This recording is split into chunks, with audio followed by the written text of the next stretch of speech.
ہو سکتا ہے کہ اس اللہ سے ڈرنے والی لڑکی کے نسل میں اللہ کوئی بہت بڑا نیک بادشاہ پیدا کرے۔ چنانچہ اس حضرت عمر کی بہو کے بعد ان کی جو اولاد ہوئی اس میں حضرت عمر ابن عبدالعزیز رحمۃ اللہ علیہ پیدا ہوئے۔ حضرت عمر ابن عبدالعزیز رحمۃ اللہ علیہ بھی حضرت عمر ہی کی طرح بہت زبردست اور شاندار حکومت کرنے والے تھے، اللہ سے ڈرنے والے تھے، اور ان کے زمانے کے اندر بھی اسلام کو بہت ترقی ملی اور بہت پھیلاؤ ملا۔ یہ حضرت عمر رضی اللہ تعالیٰ عنہ کی صفات تھے، اور حضرت عمر یہ کہتے تھے کہ میری حکومت میں اگر کوئی جانور بھی بھوکا رہ جائے گا، کل قیامت کے دن اللہ عمر سے اس جانور کے بارے میں سوال کریں گے کہ بتاؤ تم نے کیسی حکومت کی، تمہارے ہوتے ہوئے فلاں جانور بھوکا رہ گیا۔ لیکن اس سبق کو بعد کے آنے والوں نے بھلا دیا۔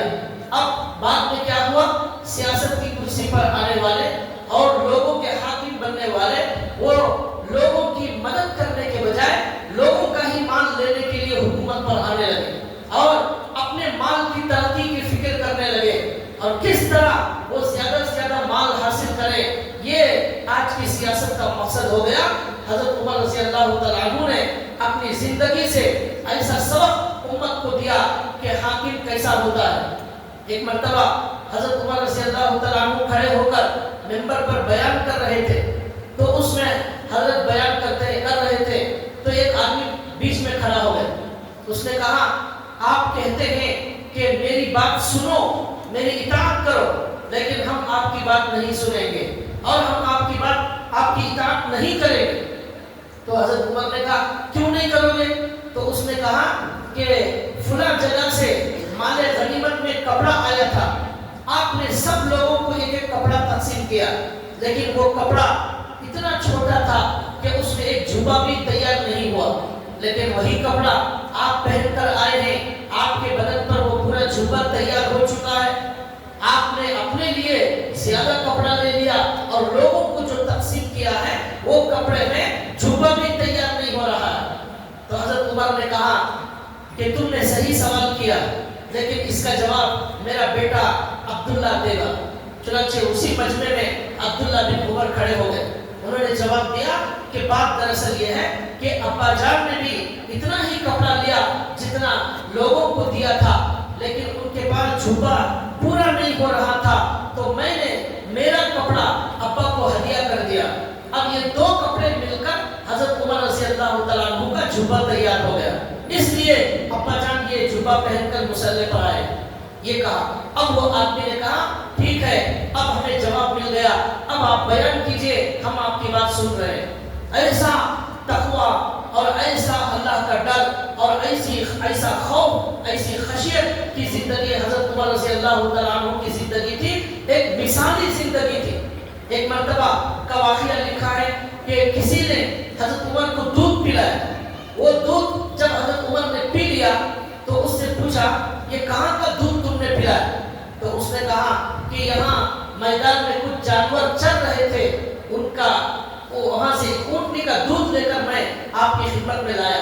تو حضرت عمر نے تحقیق کی تو معلوم ہوا کہ وہ جو جانوروں کا دودھ لایا تھا وہ بیت المال کے جانور تھے، وہ ان کے لیے پینا صحیح نہیں تھا، وہ صدقے کا اونٹ تھے، اس کا دودھ پی لیا تھا۔ حضرت عمر رضی اللہ تعالیٰ عنہ نے کہا جب تک وہ خطرہ دودھ کا میرے پیٹ کے باہر نہیں آ جاتا اس وقت تک میں خیر کرتا رہوں گا، چاہے میری جان چلی جائے۔ اس لیے کہ اللہ کے نبی نے کہا ہے حرام لقمہ جس پیٹ میں جاتا ہے اللہ اس کی عبادت قبول نہیں کرتے، اور حرام لقمے سے جو پلنے والا بدن ہے وہ جہنم کے زیادہ مستحق ہے۔ چنانچہ حضرت عمر انگلی ڈال ڈال کر خیر کرتے رہے اور یہاں تک کہ وہ پورا کا پورا دودھ انہوں نے خیر کر دیا۔ یہ حضرت عمر رضی اللہ تعالیٰ عنہ کا تقوی تھا۔ اسی تقوی کی وجہ سے، اسی اللہ کے ڈر کی وجہ سے اللہ نے حضرت عمر رضی اللہ تعالیٰ عنہ کو ایسا اونچا مقام عطا فرمایا کہ زمین بھی ان کی بات مانتی تھی، سمندر بھی حضرت عمر کی بات مانتا تھا۔ لکھا ہے ایک مرتبہ مدینے میں زلزلہ آیا، تو مدینے میں جب زلزلہ آیا تو حضرت عمر نے زمین پر کوڑا مارا اور مار کر کہا کہ اللہ کے حکم سے رک جا، تو وہ زمین کا زلزلہ وہی رک گیا۔ پھر اس کے بعد سے لکھا ہے کہ آج تک کبھی مدینے میں زلزلہ نہیں آیا۔ یہ ان کے ایمانی طاقت تھی۔ جب بندہ تقوی کی زندگی گزارتا ہے، اللہ کی محبت کی زندگی گزارتا ہے، تو اس کا مقام اللہ اتنا بلند کر دیتے ہیں۔ ایک مرتبہ مصر کے اندر کچھ صحابہ اکرام کو حضرت عمر نے وہاں بھیجا تھا جنگ کے لیے، تو وہاں جب صحابہ گئے تو انہوں نے حضرت عمر کو خط لکھا کہ یہاں جو دریا ہے اسے دریائے نیل کہتے ہیں، وہ دریا اس کا پانی اسی وقت جاری ہوتا ہے جب سال میں ایک مرتبہ کسی لڑکی کو بنا سوار کر تیار کر کے اس سمندر کے اندر پھینک دیا جاتا ہے، تو وہ پانی سمندر کا وہ پھر جاری ہو جاتا ہے، اس کے چشمے جاری ہو جاتے ہیں، اس سے پورے علاقے میں پانی پھیلتا ہے۔ لیکن اگر سال میں ایک مرتبہ بچی کو تیار کر کے سمندر میں نہ پھینکا جائے تو پھر وہ سمندر کا پانی رک جاتا ہے، وہ آگے پھیلتا نہیں ہے۔ تو حضرت عمر کو یہ خط ملا، جب چٹھی ملی تو حضرت عمر نے دیکھا، اور حضرت عمر نے دنیا کو یہ سبق سکھایا تھا اور یہ بتایا تھا کہ دیکھو تمہارا ایمان کسی سمندر پر نہیں ہونا چاہیے، تمہارا ایمان کسی درخت پر نہ ہو، تمہارا ایمان کسی عمارت پر نہ ہو، تمہارا بھروسہ صرف اللہ پر ہونا چاہیے۔ چنانچہ انہوں نے چٹھی لکھی اور خط لکھا، اور اس میں لکھا کہ میں عمر ابن خطاب اللہ کا بندہ، حضور کا امتی، اے دریائے نیل تجھے حکم دیتا ہوں کہ اگر تو اللہ کے حکم سے چلنا ہے تو چل، ورنہ پھر ہمیں تیری کوئی ضرورت نہیں ہے، اللہ تعالیٰ ہی سب کام کرنے والے ہیں۔ یہ خط لکھ کر انہوں نے چٹھی حوالے کر دی۔ وہ چٹھی حضرت مدینے سے حضرت عبداللہ بن مصر کے اندر جو صحابہ تھے ان کے پاس وہ پہنچی، تو انہوں نے اس چٹھی کو جیسے ہی سمندر میں ڈال دیا، وہ سمندر کا پانی پھر جاری ہونا شروع ہو گیا۔ اور اس کے بعد وہ جو سال میں ایک مرتبہ رسم کرتے تھے بچی کو زندہ وہاں پر بھیج دیا جاتا تھا، وہ رسم ہمیشہ کے لیے ختم ہو گئی۔ اس طرح حضرت عمر کا ایک بڑا کارنامہ یہ تھا کہ انہوں نے بدعت کو ختم کیا، دنیا سے رسم و رواج کو ختم کیا، اور 100% لوگوں کو اللہ کے دین اور اللہ کے قرآن اور حضور کی سنت کو مضبوطی سے تھامنے کا حکم دیا۔ ایک مرتبہ یہ کعبۃ اللہ کے پاس جو حجر اسود پتھر ہے جہاں لوگ بوسہ دیتے ہیں، اس کے بارے میں ہے کہ وہ جنت سے آیا ہوا پتھر ہے، اسے جو بھی بوسہ دیتا ہے اس کے گناہ معاف ہو جاتے ہیں۔ تو حضرت عمر اس پتھر کے پاس کھڑے ہوئے اور کھڑے ہو کر انہوں نے کہا کہ تو صرف ایک پتھر ہے، تیرے اندر نہ نفع کی کوئی طاقت ہے نہ نقصان تیرے اختیار میں ہے، اللہ کے ہاتھ میں نقصان ہے، اللہ کے ہاتھ میں نفع ہے، اللہ کے علاوہ کسی پتھر کے ہاتھ میں کچھ نہیں ہے۔ پھر انہوں نے کہا کہ میں تیرا ادب اس لیے کرتا ہوں اور تجھے بوسہ اس لیے دیتا ہوں کہ میں نے میرے نبی محمد رسول اللہ صلی اللہ علیہ وسلم کو تجھے بوسہ دیتے ہوئے دیکھا ہے، اس لیے میں تجھے بوسہ دیتا ہوں۔ اگر میں یہ نہ دیکھا ہوتا تو میں کبھی تجھے بوسہ نہ دیتا، تو محض ایک پتھر ہے، تیرے اندر نفع اور نقصان کی کوئی طاقت نہیں۔ یہ حضرت عمر نے سبق دیا کہ صرف اور صرف بھروسہ ہمارا اللہ پر ہونا چاہیے۔ اس طرح کی عجیب و غریب خوبیوں کے وہ مالک تھے۔ ایک مرتبہ حضرت عمر کو بتایا گیا کہ جو درخت ہمارے نبی صلی اللہ علیہ وسلم نے جہاں بیعت رضوان لی تھی، صلح حدیبیہ کے موقع پر جب ہمارے نبی عمرہ کرنے تشریف لے گئے تھے، مکے والوں نے عمرہ کرنے سے روک دیا تھا، وہاں ایک درخت ہے، اس درخت پر کے نیچے بیٹھ کر ہمارے نبی صلی اللہ علیہ وسلم نے صحابہ سے بیعت کی تھی اور اس کا نام بیعت رضوان تھا۔ تو لوگوں نے بتایا حضرت عمر کو کہ اس درخت کے نیچے لوگ جا کر وہاں پر خاص عبادت کرنا شروع کر دیے ہیں، اس درخت کی تعظیم کر رہے ہیں اور اس درخت کی کو برکت والا سمجھ کر وہاں جمع ہو رہے ہیں۔ گویا کہ لوگوں کا یقین اللہ سے ہٹ کر درخت پر آ رہا ہے، یہ درخت بڑا برکت والا ہے، یہ درخت کے اندر بڑی خاصیت ہے۔ تو حضرت عمر نے فوراً حکم دیا کہ اس درخت کو کاٹ کر جڑ سے نکال کر وہاں سے ختم کر دیا جائے، اس لیے کہ یہ دھیرے دھیرے کیا ہوگا، لوگ اسی درخت کے پاس عبادت کرنا شروع کریں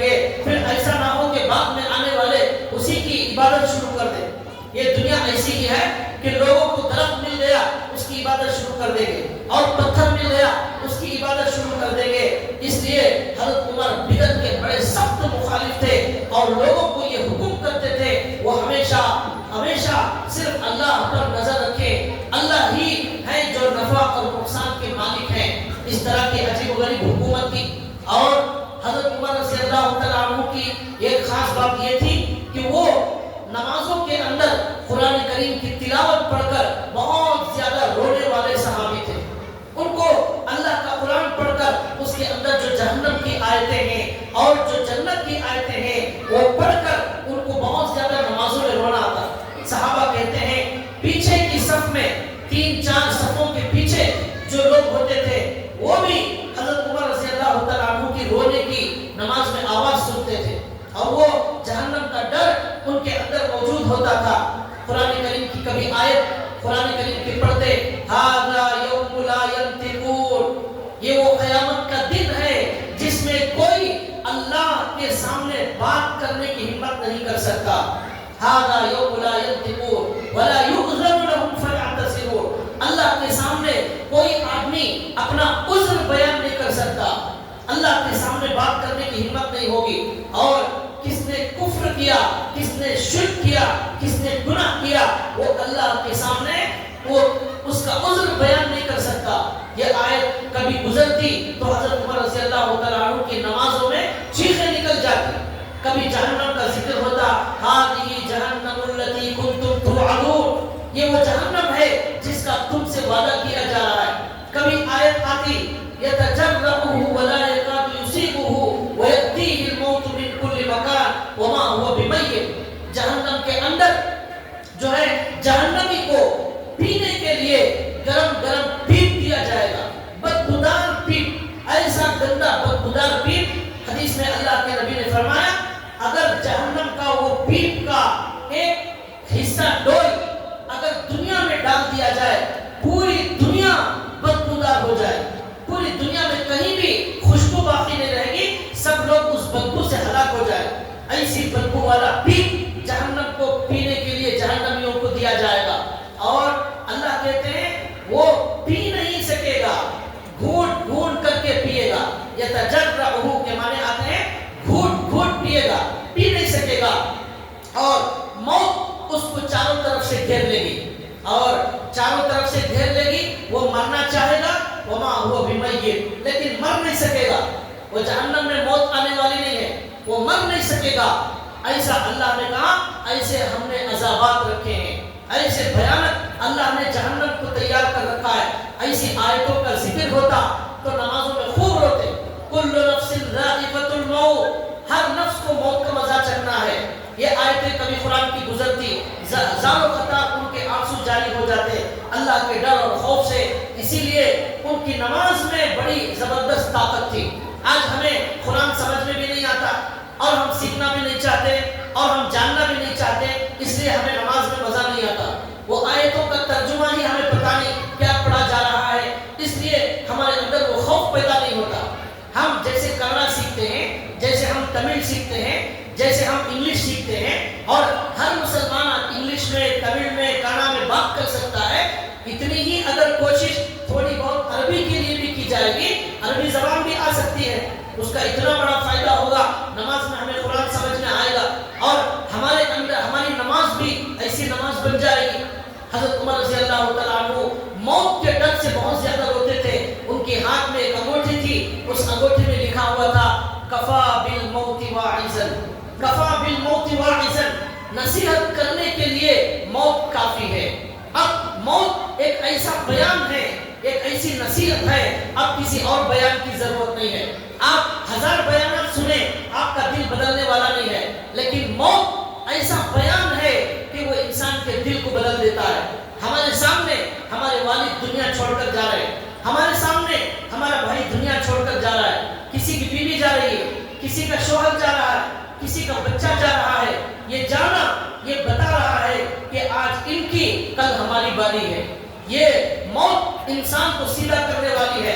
اللہ کے نبی نے فرمایا اذکروا حازم اللذات، لذتوں کو ختم کر دینے والی موت کو یاد کرو، لذتوں کو ختم کر دینے والی موت کو یاد کرو.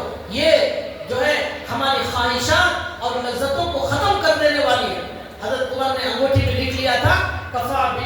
واعظا، موت نصیحت کرنے کے لیے بہت بڑا بیان ہے. جو موت کو یاد کر لے اس سے اچھا بیان اسے اور کوئی نہیں کر سکتا. یہ ان کا معمول تھا.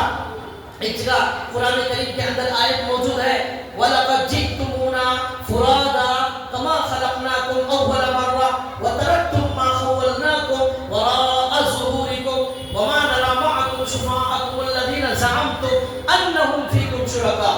یہ آیت اس کے بارے میں لکھا ہے یہ ایسی آیتیں بھی حضرت عمر کے سامنے گزرتی تو وہ اپنے آپ کو کنٹرول نہیں کر سکتے تھے، ہچکیاں لگ جایا کرتی تھی نماز میں ان کی. لکھا ہے اس آیت میں، یہ آیت جو انسان مر کر دنیا سے جاتا ہے، جب اس کی روح نکال لی جاتی ہے وہ اللہ کے دربار میں جاتا ہے تو وہاں اللہ تعالیٰ اس سے کہتے ہیں جو جہنمی ہوتا ہے، جو فاسق اور منافق اور کافر ہوتا ہے، اس کی روح جب جاتی ہے تو اللہ کہتے ہیں وَلَقَدْ جِئْتُمُونَا فُرَادَىٰ. کیا بھائی اکیلے ہی آ گئے وہ ہمارے پاس؟ اللہ کیا کہیں گے؟ کیا اکیلے ہی آ گئے ہمارے پاس؟ آپ کے بچے نہیں آئے، آپ کی بیوی نہیں آئی، آپ کا خاندان نہیں آیا، آپ کے پڑوسی نہیں آئے، آپ کا مال نہیں آیا، آپ کا بنگلہ نہیں آیا، آپ کی گاڑیاں سواریاں، آپ کی کرسیاں، آپ کے دوست، آپ کے چاہنے والے، کوئی آپ کے ساتھ نہیں آئے. دنیا کے اندر ایک سر میں درد آ جائے، ایک پیٹ میں درد آ جائے، پورا گھر پریشان، بیوی پریشان، بچے پریشان، خاندان والے پریشان، سب کو معلوم ہو جاتا ہے اور دوائیوں کا انتظام ہوتا ہے، فکریں ہوتی ہیں، بہت کچھ دعائیں ہوتی ہیں، لیکن اللہ کہہ رہے وَلَقَدْ جِئْتُمُونَا فُرَادَىٰ. اکیلے ہی آ گئے ہو، آج کوئی سہارا نہیں ہے، آج کوئی ساتھ نہیں آیا آپ کے. وَلَقَدْ جِئْتُمُونَا فُرَادَىٰ. جیسے دنیا میں اکیلے گئے تھے ویسے ہی اکیلے ہمارے پاس آ گئے، گئے تھے اکیلے واپس بھی ہمارے پاس اکیلے آ گئے. وَتَرَكْتُم مَّا خَوَّلْنَاكُمْ وَرَاءَ ظُهُورِكُمْ. اور تم نے اپنے پیٹھ کے پیچھے ساری دولت چھوڑ دی. تم نے اپنی ساری دولت چھوڑ کر آ گئے، کچھ بھی ساتھ نہیں لائے. تم نے پوری زندگی جو کمایا تھا وہ گھر چھوڑ کر آ گئے، پوری زندگی محنت کر کے اتنے کروڑ کی زمین خریدی تھی وہ زمین چھوڑ کر آ گئے، کچھ ساتھ نہیں لایا.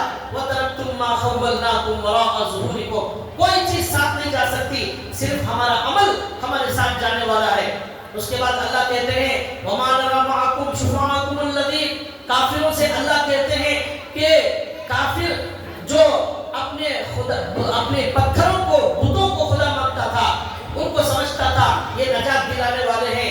اللہ کہیں گے تمہارے خدا بھی نظر نہیں آ رہے، تمہارے خدا بھگوان جن کو تم خدا سمجھتے تھے وہ بھی آج نظر نہیں آ رہے، وہ بھی تمہاری مدد کو نہیں آئے. کہاں چلے گئے تمہارے جھوٹے خدا؟ ہم کو تو نظر نہیں آ رہے. اس کے بعد اللہ کہتے ہیں لَقَدْ تَقَطَّعَ بَيْنَكُمْ وَضَلَّ عَنْكُمْ مَا كُنْتُمْ تَزْعُمُونَ. یہ موت ایسی چیز ہے جو سارے رشتوں کو ختم کر دینے والی، سارے رشتے ختم، سارے سہارے ختم. دنیا کا کوئی سہارا ہمارے پاس قبر میں آنے والا نہیں.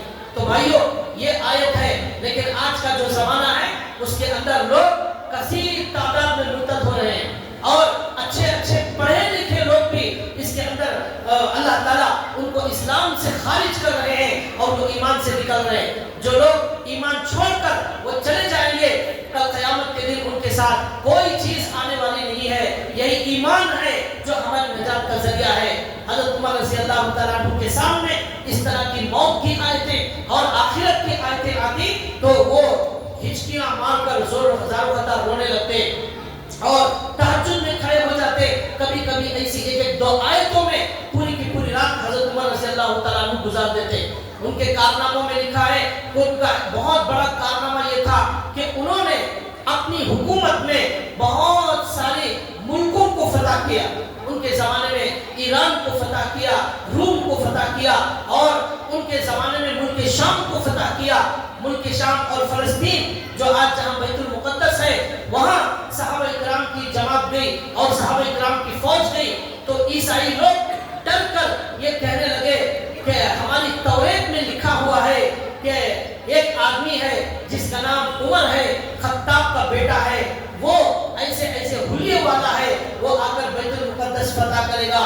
چنانچہ آپ اپنے امیر المؤمنین کو یہاں بلاؤ، ہم ان کی چابی بیت المقدس کی ان کے ہاتھ میں حوالے کرنے تیار.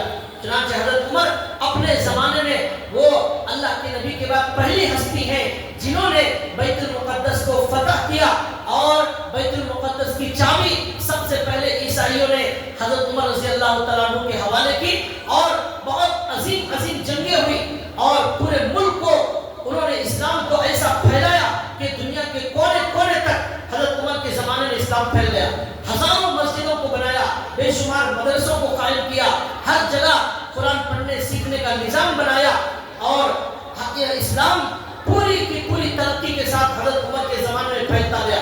ایک جنگ ہوئی، جنگ قادسیہ کے نام سے مشہور ہے۔ اس زمانے میں حضرت عمر رضی اللہ تعالیٰ عنہ نے 17,000 صحابہ اکرام کی جماعت جنگ میں روانہ کی۔ وہ جماعت گئی اور جا کر اہل فارس والوں سے ان کا مقابلہ تھا۔ اس کا کمانڈر رستم اس کا کمانڈر تھا، ان کے پاس 1 لاکھ کی فوج تھی۔ صحابہ اکرام 15 سے 17,000 صحابہ گئے تھے، وہاں 1 لاکھ فوج۔ اب وہ جو رستم تھا وہ عیسائی لوگوں کا کمانڈر تھا۔ جب صحابہ اکرام اور دشمن آمنے سامنے آ گئے، تو جب سامنے آ گئے تو وہ رستم مسلمانوں کے امیر کو حکم بھیجتا ہے کہ تمہارے کسی مسلمان کو میرے پاس بات کرنے کے لیے بھیجو۔ ایک صحابی کو انہوں نے بھیجا جن کا نام ربعی بن عامر رضی اللہ تعالیٰ عنہ تھا۔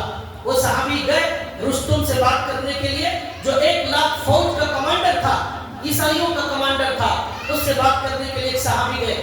وہ صحابی جب گئے تو ان کی تلوار ٹوٹی ہوئی تھی، وہ ٹوٹی ہوئی تلوار کو پرانے کپڑے سے انہوں نے باندھ لیا تھا، نیزہ بھی چھوٹا تھا اور گھوڑا بھی ان کے پاس چھوٹا تھا، کپڑے بھی معمولی پھٹے پرانے تھے۔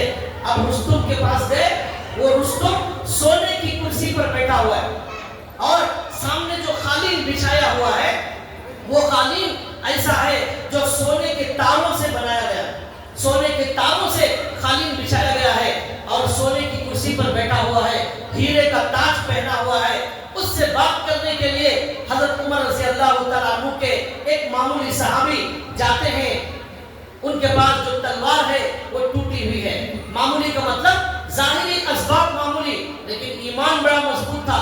تلوار ٹوٹی ہوئی، نیزہ چھوٹا سا، گھوڑا بھی چھوٹا ہے، اب وہ دکھنے میں بھی کوئی خاص خوبصورت نہیں ہے۔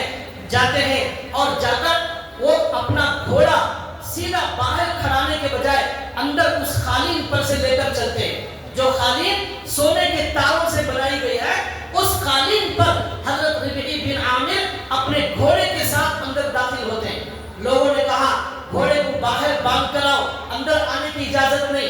انہوں نے کہا میں آیا نہیں ہوں، مجھے بلایا گیا ہے، میں آیا ہوتا میرا گھوڑا باہر ہوتا، مجھے بلایا گیا ہے، تمہارا رستم بلایا ہے، اس لیے میں بات کروں گا تو میں گھوڑے کے ساتھ ہی اندر داخل ہوگا۔ تو انہوں نے دیکھا، پھر اجازت دے دی۔ اب وہ گھوڑا سونے کی قالین پر، سونے کی تاروں کی قالین پر وہ گھوڑا پیشاب پاخانہ کرتے ہوئے چل رہا ہے۔ اب ان کی جو تلوار تھی، ٹوٹی ہوئی تلوار، اس تلوار سے جگہ جگہ وہ ٹیک لگاتے ہیں، وہ قالین کٹ رہا ہے اور وہ قالین پھٹ رہا ہے۔ اس سونے کے تاروں کی قالین کی صحابہ کی نظر میں پیشاب کی بھی کوئی حیثیت موجود نہیں تھی، ان کا گھوڑا پیشاب کرتا تھا۔ انہوں نے بتایا اس تمہاری دنیا کی چمک دمک کی ہماری نظر میں کوئی حیثیت نہیں ہے۔ چنانچہ اسی طرح اندر گئے، جہاں بیٹھنے کے لیے گدے اور صوفے تھے، اس صوفے کو گھوڑے کی رسی باندھ دیا ان صحابی نے۔ عظیم الشان سونے کے تاروں کا صوفہ، اسے گھوڑا باندھ دیا۔ اب لوگ عجیب و غریب حیرانی سے دیکھ رہے ہیں، ایک آدمی کے اندر ایسی ہمت، ایسی جو ہے جرأت، وہ بادشاہ کے سامنے بات کرنے آیا ہے، اس کے صوفے کو گھوڑا باندھ رہا ہے۔ تو اب بادشاہ نے کہا کہ تم لوگ کیوں یہاں پر لڑنے آ گئے؟ کیا مقصد ہے تمہارا؟ کون ہو تم لوگ؟ کیا چاہتے ہو؟ پھر اس نے کہا مجھے لگتا ہے تم غریب لوگ ہو، تمہارے پاس کھانے کے لیے راشن نہیں ہے، تمہارے پاس پہننے کے لیے کپڑے نہیں ہیں، تمہارا حلیہ ایسا ہے، جاؤ میں تم پر رحم کرتا ہوں، کچھ راشن دے دیتا ہوں، جا کر اپنے بیوی بچوں کے ساتھ کھا پی کر آرام سے رہو، یہاں جنگ لڑو گے، دیکھو 1 لاکھ فوج یہاں پر کھڑی ہوئی ہے، اس کا مقابلہ تم جیسے ٹوٹی تلوار والے نہیں کر سکتے، جاؤ اپنی زندگیوں پر رحم کرو۔ تو انہوں نے کہا اگر آپ کی بات ختم ہو چکی ہو، ہم اپنی بات شروع کریں۔ تو بادشاہ نے کہا بتاؤ تم کیوں آئے ہو؟ انہوں نے کہا لِنُخْرِجَ الْعِبَادَ مِنْ عِبَادَةِ الْعِبَادِ إِلَىٰ عِبَادَةِ اللَّهِ، ہم بندوں کی عبادت سے نکال کر اللہ کی عبادت کی طرف لے جانا، یہ ہمارا مقصد ہے۔ انسان کا خدا نہیں ہو سکتا۔ تم لوگ انسانوں کو خدا مانتے ہو، ہم اس لیے آئے ہیں اللہ کی سرزمین میں صرف ایک اللہ کی عبادت ہوگی، اس لیے ہم آئے ہیں۔ ہم بندوں کو جہنم سے نکال کر ہم ان کو جنت کا راستہ بتانے والی قوم ہیں۔ پھر انہوں نے کہا تمہارے سامنے 3 آپشن ہیں، یا تو کلمہ پڑھ کر مسلمان ہو جاؤ، یا تو کلمہ پڑھ کر مسلمان ہو جاؤ، یا تمہارے ملک میں ٹیکس دے کر اسلام کو ٹیکس دینا پڑے گا، ہم تمہاری حفاظت کریں گے، حکومت اسلام کی ہوگی، تمہاری حکومت نہیں ہوگی۔ اور تیسرا آپشن یہ ہے اگر یہ 2 منظور نہیں ہے تو پھر تلوار کے ساتھ جنگ کرنے کے لیے تیار ہو جاؤ۔ اور اس نے کہا کہ ایک بار ہماری فوج کی طرف دیکھو، کیسی عظیم فوج میں لے کر آیا ہوں، تمہارے 15,000 لوگوں کو 15 منٹ میں مسل کر رکھ دیں گے اور تمہارا خاتمہ ہو جائے گا۔ تو انہوں نے کہا کہ اللہ جس کے ساتھ ہوتا ہے وہ کبھی شکست نہیں کھاتا، اور جو اللہ جس کا مددگار ہو جائے وہاں تعداد کی کوئی پرواہ نہیں ہوتی، وہ تعداد کم ہو لیکن اللہ اس کے ساتھ ہو وہی کامیابی حاصل کرتا ہے۔ تعداد بہت زیادہ ہو اللہ اس کے ساتھ نہ ہو تو پھر وہ کبھی کامیاب نہیں ہوتا۔ یہ تو جنگ بتائے گی کون کامیاب ہے کون ناکام ہے۔ وہاں سے وہ نکل کر چلے گئے، سارا مجمع ان کو پھٹی پھٹی آنکھوں سے دیکھتا رہ گیا، کیسی ہمت اور جرأت ایک آدمی کے اندر ہے۔ اور انہوں نے کہا، ربیعی بن عامر نے کہا کہ تمہارے گناہوں کی وجہ سے تمہاری ناکامیابی اللہ کے ہاں طے ہے۔ حضرت عمر رضی اللہ تعالیٰ عنہ نے بھی خط لکھا تھا، ان فوج کو مسلمانوں کو خط لکھا تھا کہ کبھی بھی گناہ مت کرنا، گناہ کی وجہ سے اللہ اپنی مدد چھین لیتے ہیں، گنہگاروں پر اللہ کی مدد نہیں آتی۔ اگر تم بھی گناہ کرو گے وہ کافر بھی گناہ کریں گے، دونوں برابر ہو جائیں گے، تو اس لیے اللہ کی مدد نہیں آئے گی۔ تم اللہ سے ڈرو گے اللہ تمہارا ساتھ دے گا، تم تعداد میں کم ہو کامیابی تمہاری ہوگی۔ چنانچہ دوسرے دن جب جنگ شروع ہوئی تو رستم جو کمانڈر تھا فوج کا عیسائیوں کا، اس نے بڑے بڑے ہاتھیوں کو سامنے کر دیا، سارے ہاتھیوں کی پہلی صف اس کی طرف سے آئی، پھر پیچھے فوج تھی۔ اب صحابہ کرام نے مشورہ کیا کیا کیا جائے۔ ایک صحابی نے مشورہ دیا ایک ہاتھی کے ناک پر ایسا زبردست وار کیا جائے کہ وہ ہاتھی پاگل ہو جائے، تو پھر وہ ہاتھی جب بھاگے گا سب کے سب پاگل ہو جائیں گے سارے ہاتھی۔ یہ انہوں نے پلان بنایا۔ تو اب اس کے بعد کیا صحابہ کرام نے جب جنگ شروع ہوئی ان کے پہلے ہاتھی پر اس کی ناک پر صحابہ کرام نے وار کیا اور زبردست ایسا وار کیا کہ وہ ہاتھی کی ناک کٹ گئی۔ اب وہ پاگل اور دیوانہ ہو گیا۔ اب وہ دیوانہ ہو کر جب بھاگنے لگا پورے مجمع میں اس نے ہنگامہ کر دیا، اب سارے ہاتھی ڈر کر بھاگنے لگے اور ان کی فوج کو ہی ان کے ہی ہاتھی کچلنے لگے، ہزاروں لوگ انہی ہاتھیوں کے نیچے دب کر مرنے لگے۔ یہ اللہ تعالیٰ کی مدد ہوتی ہے جب اللہ پر بندہ بھروسہ کرتا ہے۔ ان کے بے شمار لوگوں کو ان کے ہی ہاتھیوں نے قتل کر دیا۔ اب دوسرے دن پھر کیا ہوا، دوسرے دن بھی جنگ جاری تھی۔ دوسرے دن جب جنگ شروع ہوئی تو صحابہ کرام نے اور ایک پلان یہ بنایا کہ صحابہ کرام کے پاس جو اونٹ تھے وہ ان اونٹوں پر بہت بڑا کپڑا ڈال دیا، بہت بڑا کپڑا اونٹوں پر ڈال دیا اور اونٹوں کا جو چہرہ تھا اس چہرے کو کالے کپڑے سے ان کا چہرہ بند کر دیا، اونٹوں کا چہرہ۔ اب اونٹوں پر کپڑا ہے، چہرے پر بھی کالا کپڑا ہے، یہی سے بہت سارے اونٹوں کو مسلمانوں نے میدان میں چھوڑ دیا۔ اب ان کے گھوڑوں نے دیکھا، پہلے دن ہاتھی آئے تھے سامنے، اب دوسرے دن گھوڑے آئے۔ اب ان گھوڑوں نے دیکھا کہ یہ کوئی عجیب و غریب مخلوق آ گئی ہے، یہ نہ اونٹ ہے نہ انسان ہے، یہ عجیب و غریب کوئی جنات آ گئے ہیں۔ یہ دیکھ کر وہ گھوڑے پاگل ہو گئے، اب وہ گھوڑے ڈر کر بھاگنے لگے۔ اب ان گھوڑوں نے ان کی فوج کو روکنا شروع کر دیا، کچلنا شروع کر دیا۔ اس طرح جب وہ گھوڑے پیچھے بھاگنے لگے ان کے لوگ بھی پیچھے بھاگنے لگے۔ اب یہ صحابہ ان کو بھگاتے ہوئے گئے اور ان کو دشمنوں کو قتل کرنے لگے اور ان کو بھگاتے بھگاتے ان کو قتل کرتے ہوئے صحابہ کرام گئے۔ اس طرح تیسرے دن بہت آسانی سے اللہ نے مسلمانوں کے ہاتھ پر جو ہے وہ فتح عطا فرمائی مسلمانوں کو۔ یہ حضرت عمر رضی اللہ تعالیٰ عنہ کے زمانے میں ہمت اور شجاعت کے کارنامے تھے۔ آج کیا ہوا، اسرائیل ایک بم ڈالتا ہے قطر پر تو قطر والے کی نیند خراب ہو جاتی ہے، وہ جو ہے اپنے آقا کے پاس امریکہ بھاگتا ہے اور جا کر کہتا ہے آقا آپ ہمیں بچا لیجئے، آپ ہماری مدد کر دیجئے، آپ کے علاوہ ہمارا کوئی پرسان حال نہیں۔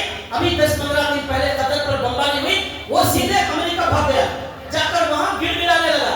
یا حضرت عمر کہہ رہے اللہ کے پاس گڑ گڑاؤ، اللہ سے مانگو، گناہوں کو چھوڑو، لیکن یہ سب کرنے تیار نہیں، جا کر اس کے پیر پڑ رہے ہیں، اسے گویا کہ سب کچھ سمجھ رہے ہیں، اس لیے اللہ کی مدد رک گئی۔ 50 ممالک عرب والے مل کر کئی دنوں سے میٹنگ کر رہے ہیں، خالی میٹنگ ہی کر رہے ہیں اور کچھ نہیں کر رہے ہیں، خالی بیان دیتے ہیں کہ اسرائیل غلط کر رہا ہے، ہم مذمت کرتے ہیں، یہ خالی بیان ہو رہا ہے اور وہ ادھر سے بمباری کر رہا ہے۔ اللہ کے نبی نے کہا جب دنیا کی محبت تمہارے دلوں میں آ جائے گی، موت سے نفرت آ جائے گی، تو پوری دنیا والے مل کر تمہیں گاجر مولی کی طرح کاٹ کر ختم کر دیں گے۔ تمہیں اپنے اندر اللہ کی محبت پیدا کرنا ہے، یہ دنیا کی محبت تمہیں ختم کر دے گی، یہ ہمارے نبی نے کہا۔ لیکن آج ہمیں یہ نظر نہیں آتا، جو صحابہ کرام کے اندر ایمانی طاقت اور جرأت تھی وہ دور ختم ہو گیا۔ تو بھائیو، حضرت عمر رضی اللہ تعالیٰ عنہ کی یہ زندگی تھی، آخر میں یہ بہت سارے کارنامے انجام دینے کے بعد ایک مرتبہ حضرت عمر خطبہ دینے کے لیے کھڑے ہوئے اور انہوں نے کہا ایسا لگتا ہے کہ میرے دنیا سے جانے کا وقت آ گیا ہے، اور انہوں نے کہا میں نے ایک خواب دیکھا ہے کہ ایک لال مرغا مجھے 2 مرتبہ مار رہا ہے خواب میں، اور تعبیر اس کی یہ ہے کہ مجھے کوئی شہید کرنے والا ہے۔ اس لیے اب میں کہتا ہوں 6 بڑے صحابہ میں سے آپ لوگ جسے چاہتے ہو ان کو میرے بعد خلیفہ بنا لینا۔ ان 6 لوگوں کا نام انہوں نے بتا دیا۔ اب اس کے بعد حضرت عمر رضی اللہ تعالیٰ عنہ فجر کی نماز میں نماز پڑھانے کے لیے کھڑے ہوئے۔ ایک کافر غلام مجوسی کافر تھا، وہ اندر سے تلوار چھپایا ہوا تھا۔ فجر کی نماز میں اس نے باہر سے اندر آ کر گھس کر 13 لوگوں کو زخمی کرتے ہوئے، 7 لوگوں کو شہید کرتے ہوئے حضرت عمر کے پاس آیا، اور حضرت عمر پر بھی اتنا زوردار وار کیا کہ ان کا پورا پیٹ یہاں سے کٹ گیا اور وہاں زخمی ہو کر گرے۔ اسی حالت میں حضرت عمر نے پیچھے سے ایک صحابی کو پکڑ کر سامنے کھڑایا نماز پڑھانے کے لیے، تو انہوں نے نماز مکمل کی۔ اور اس کے بعد حضرت عمر نے کہا کس نے مجھ پر وار کیا ہے؟ بتایا کسی مسلمان نے نہیں، کسی کافر نے کیا۔ تو انہوں نے کہا اللہ کا شکر ہے کسی مسلمان کے ہاتھ میرے خون سے رنگے نہیں گئے، ایک کسی کافر کی بدبختی ہوئی ہے۔ اس کے بعد انہوں نے کہا اپنے بچے کو بلا کر اماں جان عائشہ کے پاس جاؤ اور کہنا، یہ مت کہنا امیر المؤمنین نے بھیجا ہے، اب میں امیر المؤمنین نہیں ہوں، یہ کہنا عمر بن خطاب نے بھیجا ہے، اور کہنا میری آخری خواہش یہ ہے میرے نبی محمد صلی اللہ علیہ وسلم کے بازو حضرت ابو بکر دفن ہے، وہاں میں دفن ہونا چاہتا ہوں، یہی میری اب سب سے بڑی خواہش، سب سے بڑی سعادت ہے، اور اگر اجازت دے وہاں دفن کرنا، اجازت نہ دے عام قبرستان میں دفن کر دینا۔ پھر کہاں جا کر اجازت لو، گئے جا کر اجازت لی، اماں عائشہ روتے روتے انہوں نے اجازت دی، کہا میں وہاں دفن ہونا چاہتی تھی لیکن عمر کو میں اپنے اوپر ترجیح دیتی ہوں، اجازت ہے۔ پھر حضرت عمر نے کہا میرے ہو سکتا ہے میں زندہ ہوں، میری رعایت کر رہے ہیں، میرے مرنے کے بعد میرا جنازہ ان کے گھر کے پاس لے جا کر پھر اجازت لینا، اگر اجازت دے تب دفن کرنا، ورنہ عام قبرستان میں دفن کرنا۔ جنازہ دیا، پھر بھی اجازت دی گئی، پھر اماں عائشہ نے اجازت دی، پھر وہاں ہمارے نبی کے بازو دفن کیا گیا۔ اب قیامت میں جب ہمارے نبی اٹھیں گے، آزو بازو سے ابو بکر اور عمر بھی اٹھیں گے، کتنے خوش نصیب یہ لوگ ہیں، اور کیسے انہوں نے اپنی آخرت بنا لی، اور انہوں نے اپنے دنیا میں آنے کا مقصد کس طرح پورا کر لیا، یہ ان کی زندگی سے ہمیں سبق مل رہا ہے۔ اللہ سے دعا ہے اللہ تعالی ہمیں بھی ان کی زندگی کے نقش قدم پر اللہ ہمیں چلنے کی توفیق عطا فرمائے۔ وما علینا الا البلاغ۔